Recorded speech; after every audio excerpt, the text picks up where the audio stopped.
You don't need anybody to make you happy.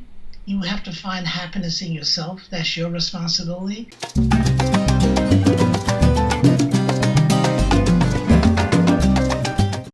First of all, tell me where you are from originally. I'm from a little village of 800 people in southeast Alabama. And in that little village, there's a little cemetery that you have become the caretaker of. Yes. Well, sort of. It's the cemetery called Hardshell Cemetery. And my great uncle, when I grew up as a child, he was in charge of taking care of this place. And I would go up with him from time to time when they had to make a new burial because, when people died, they just put a wooden cross up. And after so many years, those crosses would fall and you wouldn't know where the graves were. So when a new grave had to be dug, he had to go up to the cemetery with a long iron rod and poke the ground to find a place that was not where burial was not located, so they could dig a new grave. So 10 years after my great uncle died, he lived to die at 108.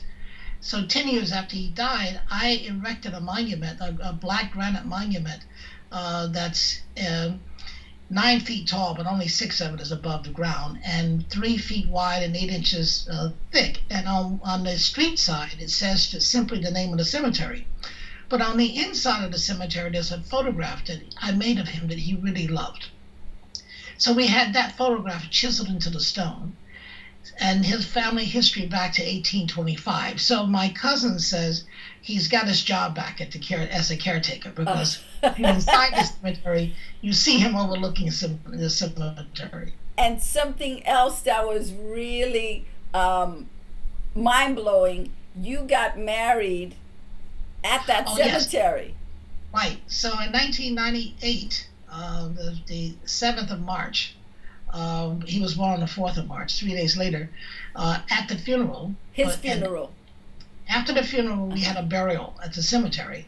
So after one minister read the final rites at the cemetery, before they lowered the body, another minister came and we stood at the head of his casket. And my wife and I, Betsy, was married. That's when we took our vows. That's beautiful. I love that. You are so creative. I've never heard anybody who said, I'm going to get married at a cemetery, at least not yet. Well, I thought for me it was the most sacred ground I could find because this man to me I loved him more than my father. I spent a lot of quality time with him, going hunting and fishing and just hanging out at his place. And my mother had predeceased us all. So for me, it was between my mother and him, it was very sacred ground. And so the woman who had been in my life for 16 years at that point, that's when we decided to do the wedding. And that woman who's been beside you for all this time is quite a remarkable woman. Now Betsy 30 is phenomenal. And the two of you are such a beautiful couple. My question to you is, what is your secret for making and building relationships? Well, I think the secret really is two things. The first thing is that, we both have survived a divorce. I don't think you can be an American and not have been divorced at least once. It's kind of normal. But I think that the thing that I learned most from divorce and therapy is that, you don't need anybody to make you happy. You have to find happiness in yourself. That's your responsibility. And a relationship should be someone who does not upset the happiness that you have in yourself. Mm. So that, because you're putting unnecessary pressure on the other person that's not good. And you're absolving yourself also the responsibility of making yourself happy. So I think that, that sort of, good lines like that makes it easier. Because if you can love yourself, then you have room to love someone else. But if you don't love yourself and really enjoy being with yourself and working through yourself, then you're not going to have good room for anybody else. Right. And then the other thing is just, respecting and appreciating the person for the person. I know when I and not being and enjoying the things that you learn each day by being with that person. People life is constantly in change, constantly in flux. So it's good to know that there are new things that you can learn and appreciate about the person, in addition to things that are always there. And so for me, I think I have just two things I've come to. One is that I've learned in therapy that uh, it's good to have opposites, because sometimes the best relationships is when people neurosis mesh. I call it baggage. When the Okay, baggage works when the together. baggage works. And then my definition of a great relationship is what I call emotional spooning. It's Emotional. Say that again. emotional spooning. Oh, okay. So imagine two spoons together, how they fit within each other. Too often, people's relationships, you can see them forks and knives. But the Mm. emotional spooning is the kind of relationship that works for me and Betsy, and that I think is, when I see it among people, I'm reminded when I was doing this book on elders called Elder Grace: The Nobility of Aging. I look for couples who were emotionally spooning. There is a difference in the look. And those couples had, great times with, and the photographs show them. Well, just my small time with you and Betsy, what I've seen is that you guys are best friends. Yep, You are great partners, and you yep, respect each other.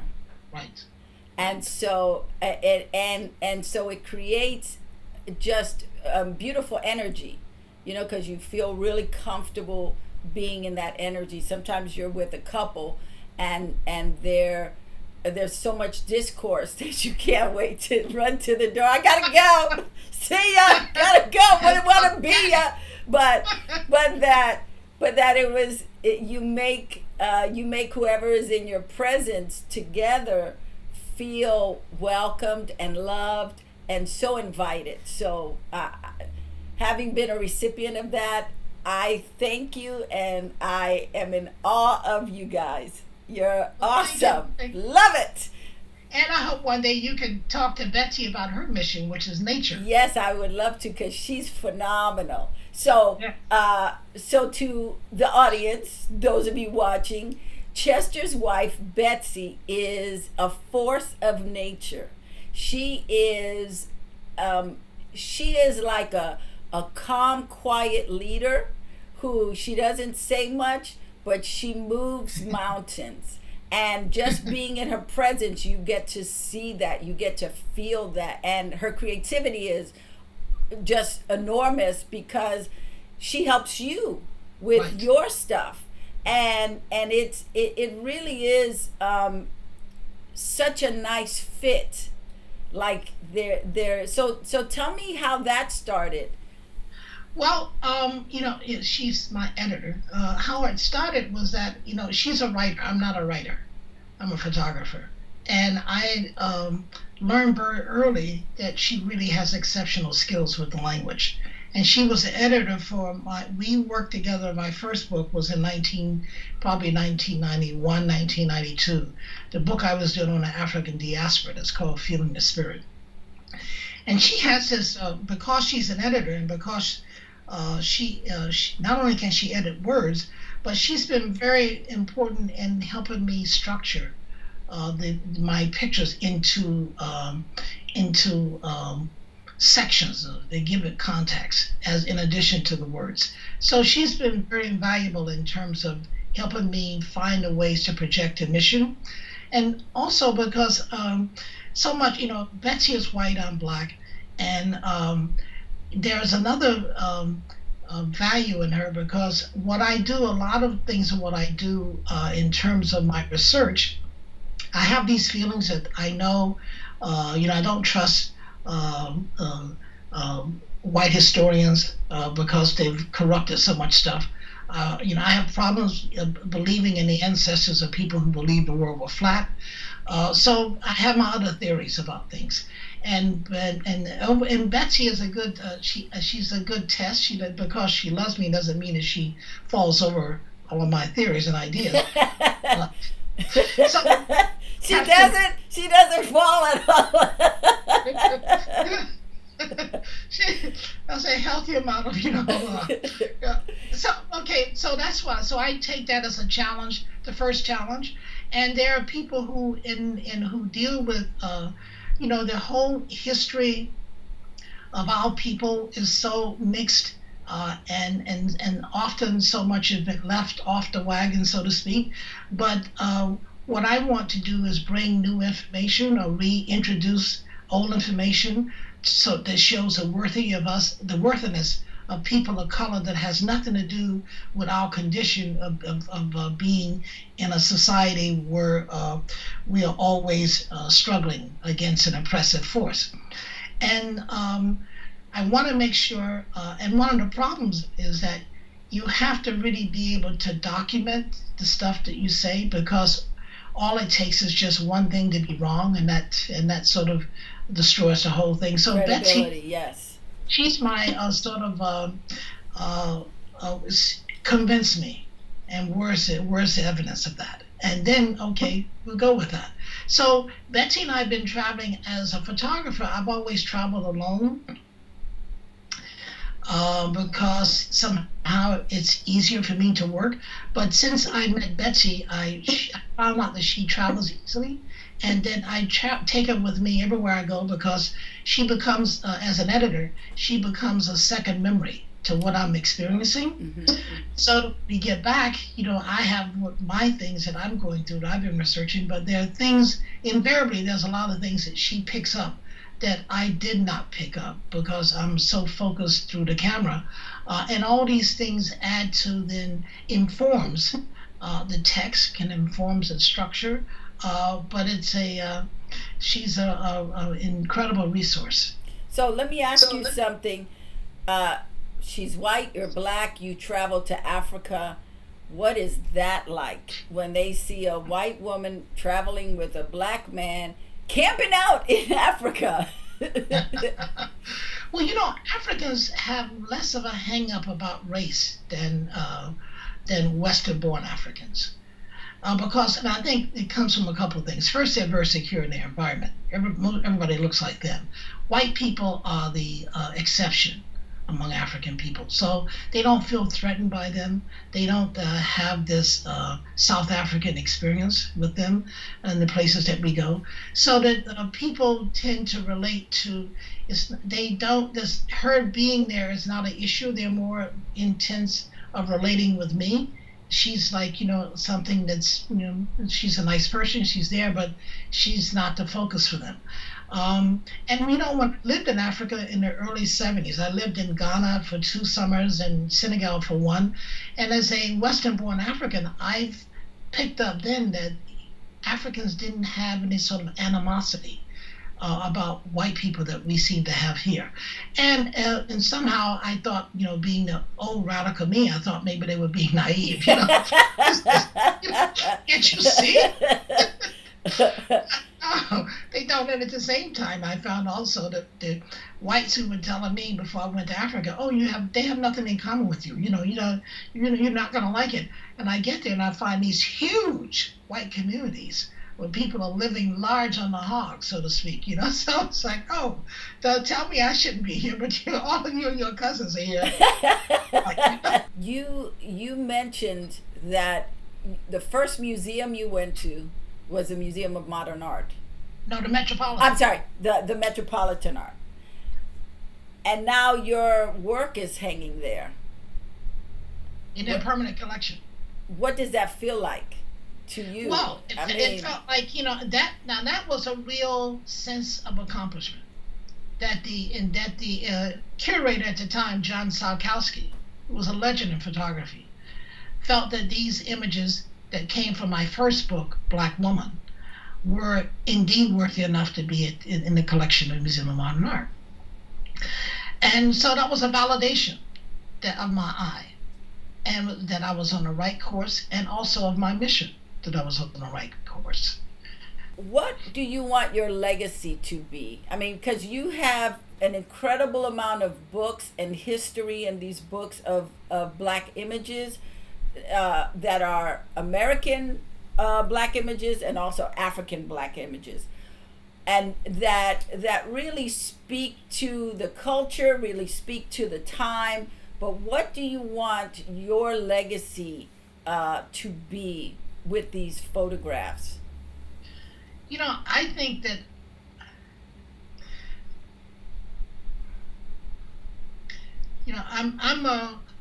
I was the witness to the greatness of our humanity, to the worthiness of us as a people. That was that's what I always wanted to do. And I became the echo of the things that a lot of people couldn't hear and see. Um, because I think that, I've never really accepted the pejorative view that we are not worthy as a people. I knew better. I come from people who knew better, the people around me better. I knew that, yes, we can get caught up into a lot of traps, like animals get caught in traps. But the trap didn't define us. And the one thing that I always told people in the beginning, that what moved me as a photographer is I got tired of seeing pictures of us that sacrifice our humanity on the altars of our condition. Just because you are poor, just because you're in tragedy, does not mean that you're less of a person, that you're not somebody's child. That is, that if that person, but I believe that everybody is doing the best they can at any given moment. If they knew as much as I knew or you knew about certain ways to live or to be, they will probably do it. But given wherever they are, this is how it is. That doesn't mean that they don't have a humanity in them that you can't see and can't appreciate. And that's what I look for. I look for the humanity that's hanging on the skeleton of time, on the skeleton of the spirit, because we all exist at the will of the spirit. Amen. On that note, I want to know, what is your upcoming project that you're working on now? You talked about working in Egypt recently. What can we expect from you next? I'm working on a project that looks at the African patrimony of faith. All the faiths that we have in the world today come out of Africa. There's a world, the sacred world before Genesis, and the world after Genesis. They're all African born. The patriarch world rests upon the altars of African spirituality that you find in East Africa and in Egypt. The whole lexicon about religion and soul and faith and sin, these are all things that were first developed in Egypt. And the way we know that is that there are engraved scriptures in stone, in granite, in different tombs that we become aware of in Egypt, that speaks to resurrection, that speaks to sin, that speaks to life after death, that speaks to ascension, that speaks to soul, speaks to spirit. All of this whole vocabulary is 4,500 in this document of stone from 4,500 years ago, is the predecessor of what we believe now in Abrahamic religions. It's been tweaked, it's been corrupted, it's been changed, but the foundation is there. So that the earliest relationship that humans have had with trying to appreciate the spirit and trying to appreciate the invisible and the sacred is something that was born in the minds and imagination of people of continental African people. We don't know that because we have got a corrupted version of it. You have to remember that the versions that we have has gone through many changes. The versions of the Latin Church, went through change after they dealt with Islam from the Moors. And then those people went through changes because those are the same people who were full of superstition and had all of these inquisitions, and people who felt the earth was flat, they corrupted it. And then you had the English corruption of it. So that I think it's very important that we, and I'm not trying to diminish any of this because it's all there, but to just show that we have a rich heritage. And if you look at the whole heritage, then you can begin to spot things that works that you can see the corruption. But faith is an important thing for people to have because it binds you to your inner self and to each other. I think faith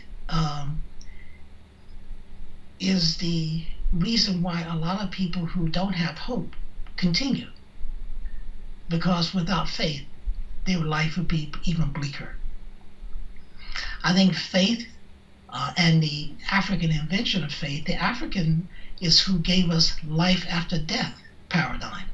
The whole temple and the belief in and they call us, what we call Isis, the Greek call Isis, that whole belief system is hers because she gave birth to a baby from a dead man. That was the first impossible birth that ever happened. That's the same paradigm that Mary, a virgin, has.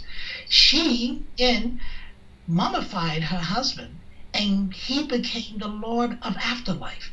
Through her, the invention of a life after death comes to be. In the sacred world before Genesis, the woman held very high posts and numerous posts of divinity.